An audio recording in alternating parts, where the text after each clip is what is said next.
I'm going to ask Professor Lyons and Professor Connolly to come up now, and we're going to have a little more in-depth discussion about universal service. And they have the benefit of having heard some discussion already this morning about that.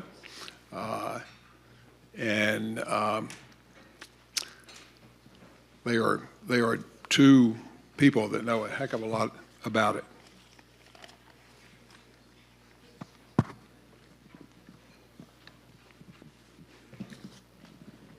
Okay. So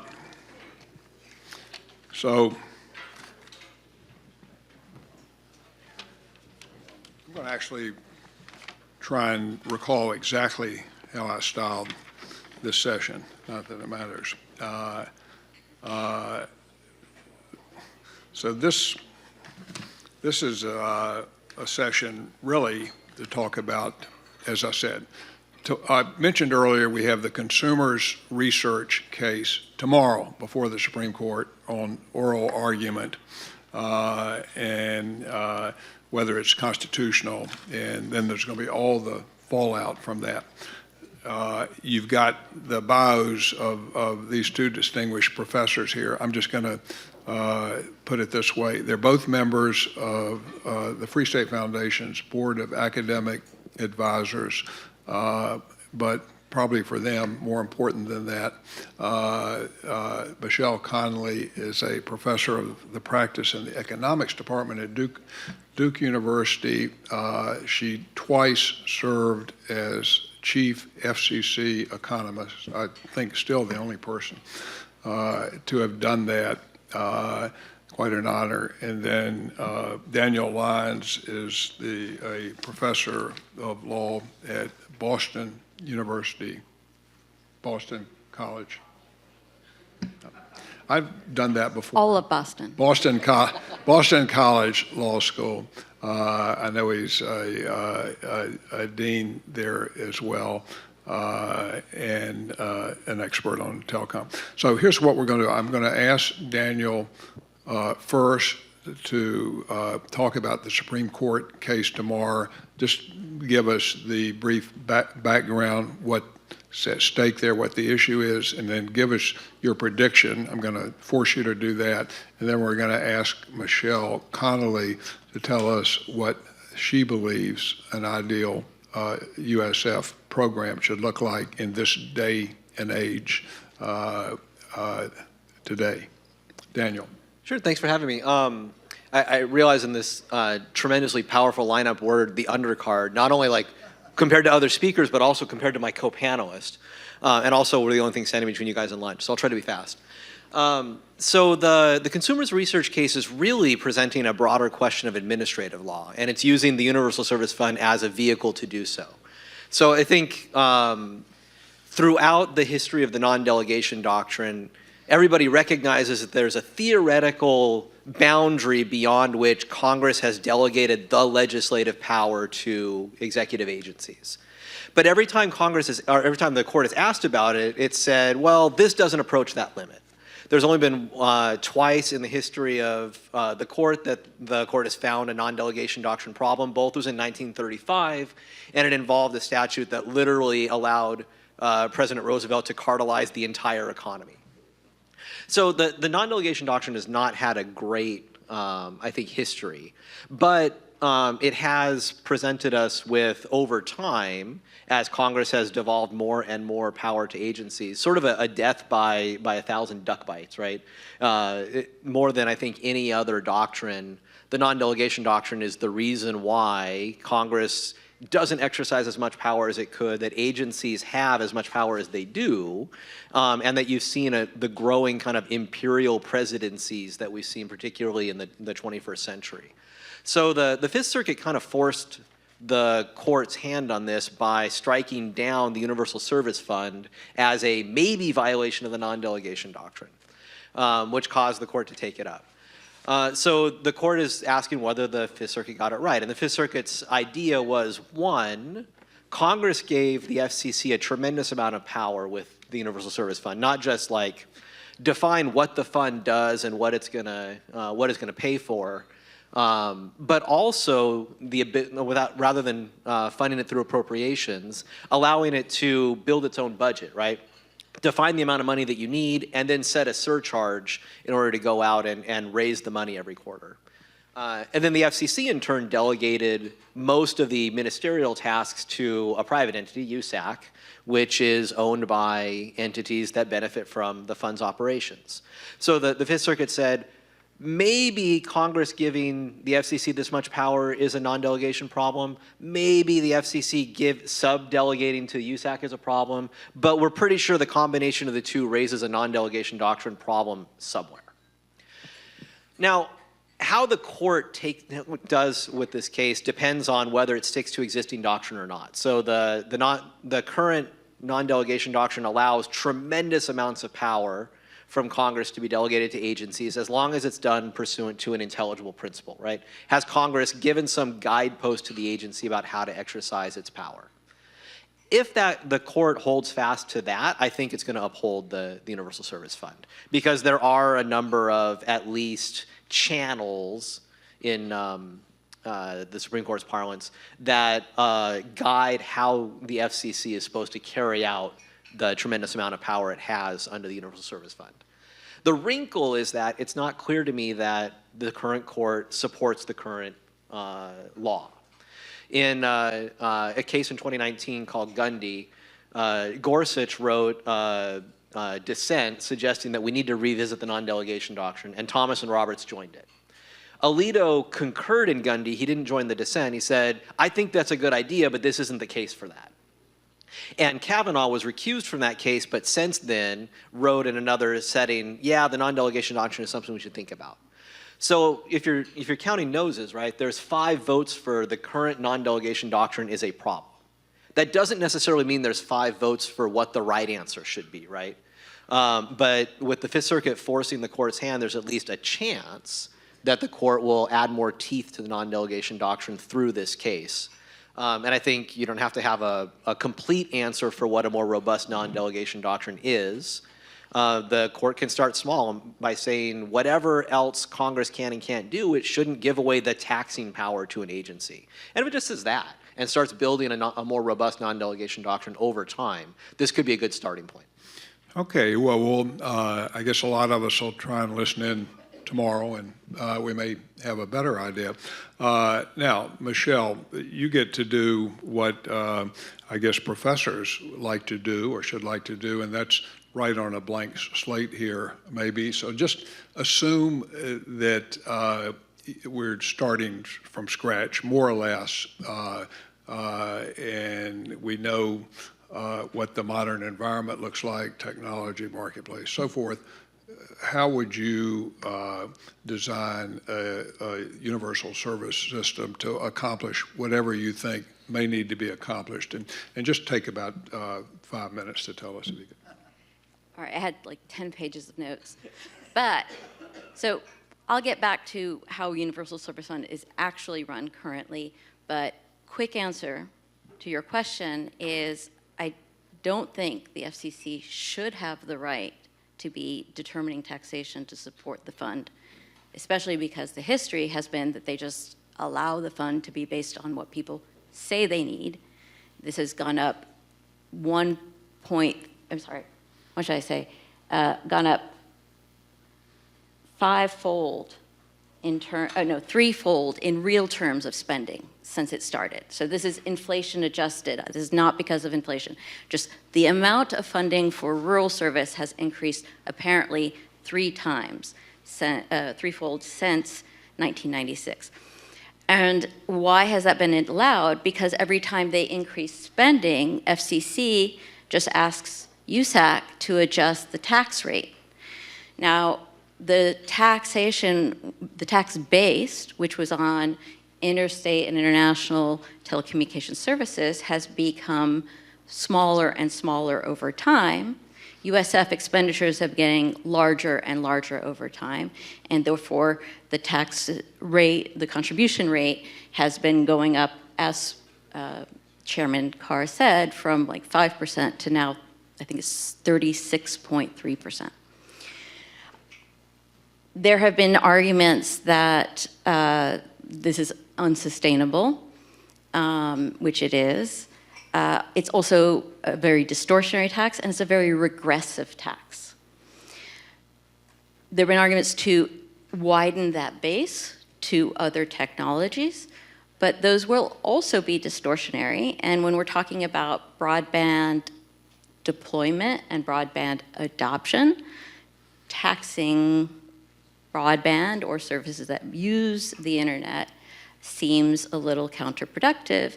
And what I fear more than anything else is that if you give the FCC this authority to just tax whatever they decide to tax in order to pay whatever people are claiming they need for universal service, this is an unending game. So I would much prefer, in an ideal world, that to the extent that we have universal service fund, it would be funded by general taxation. So there would fundamentally be a budget and some sense of oversight and some kind of pressure towards efficiency. I would stop, and so this is my pie in the sky, because I know politically this is not going to happen right away, right? Or maybe ever. We need to stop subsidizing supply. At this point, if you use an honest definition of broadband, not the current FCC definition, an honest definition of broadband based on speeds that people actually need to do the things they need to do, using whatever technology allows them to accomplish that so that they can choose what services they want to have, then we don't really have an access problem. We have simply, in certain areas, an adoption problem, or for certain households, certain communities.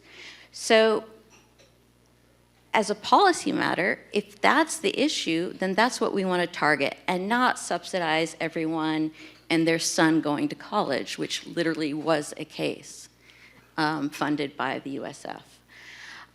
So I lost my train of thought.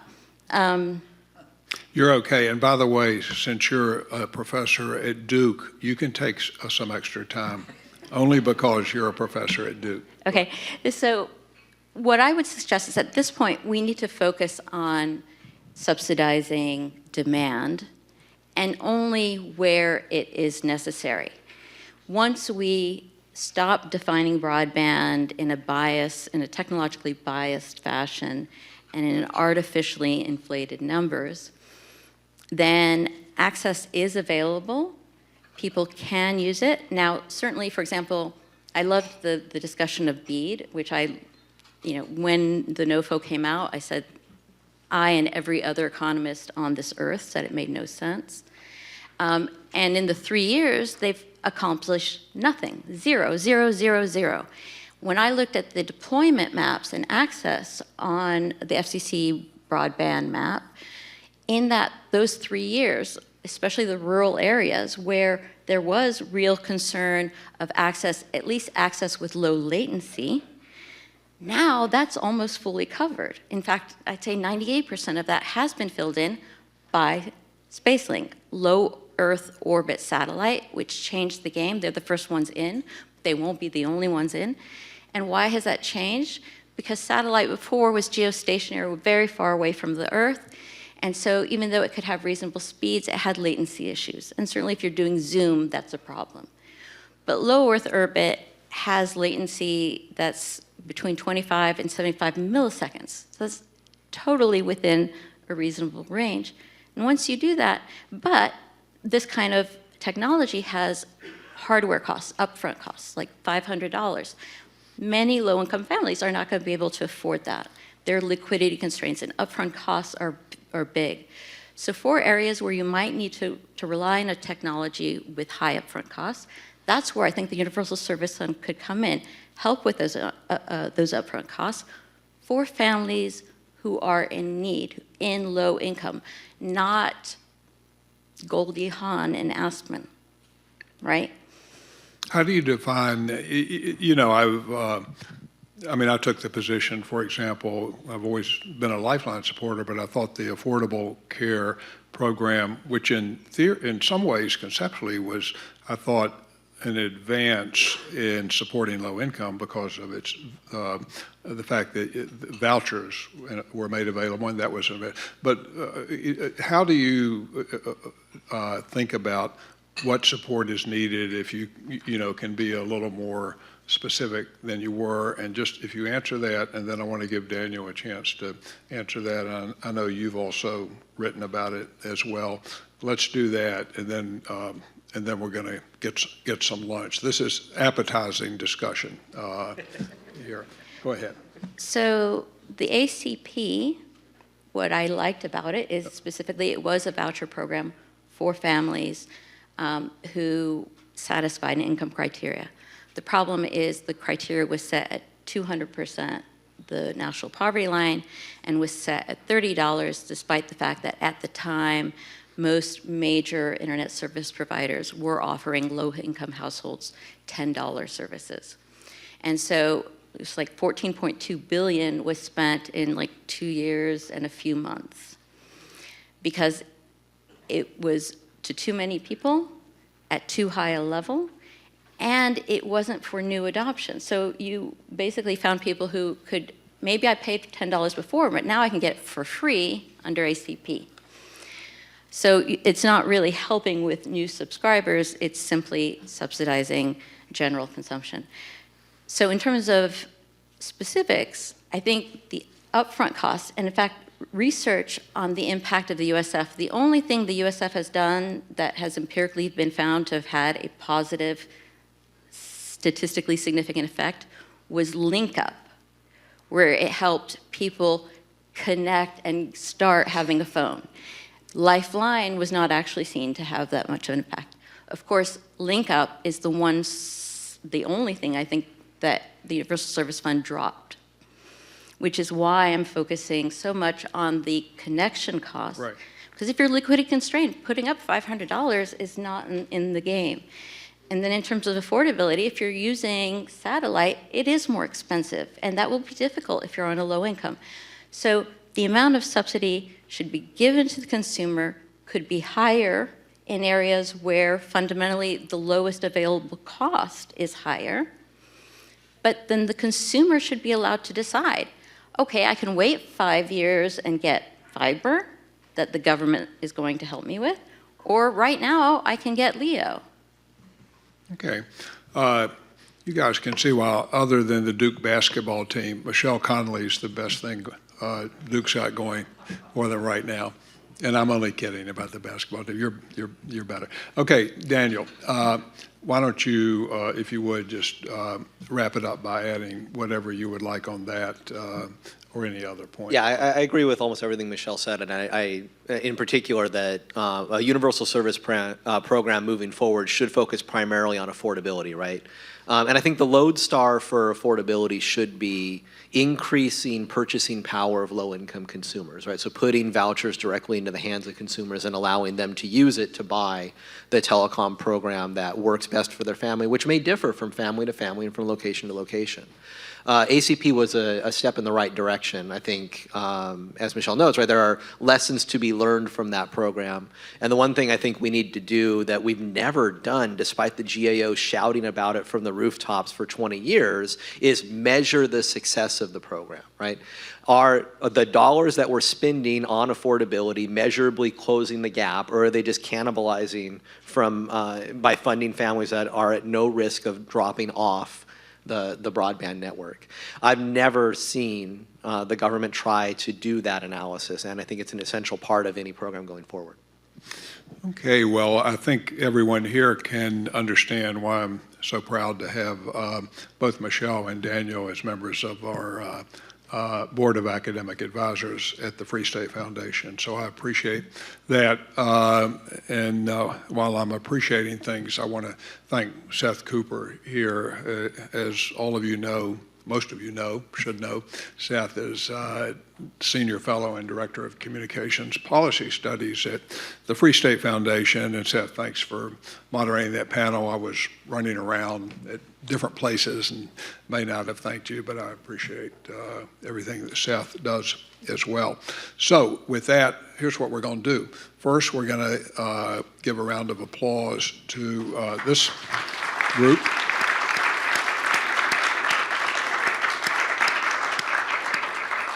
And then now, in just a moment, we're going to break for lunch, and lunch is going to be right behind you. There'll be a nice buffet lunch. At least I paid for a nice buffet lunch, so hopefully it should be one. And then we're going to reconvene and restart at 1:10, just about 1:10. We've got Mike O'Reilly has a discussion, a fireside chat with Commissioner Melissa Holyoke from the FTC, with FCC Commissioner Nathan Symington, and with Ajit Pai. That's going to take place about 1:10. And then, as I mentioned right at the very beginning, and I know some of you may not have been here, but Congressman Richard Hudson, who is chair of the House Communications and Technology Subcommittee, of course, a very key committee. He had to do a little switcheroo. He's going to be here at 2:15 to deliver the closing keynote address, and that'll be very important, of course. So that's the plan of action. So right now, let's go have some lunch, and please be ready at 1:10 to restart.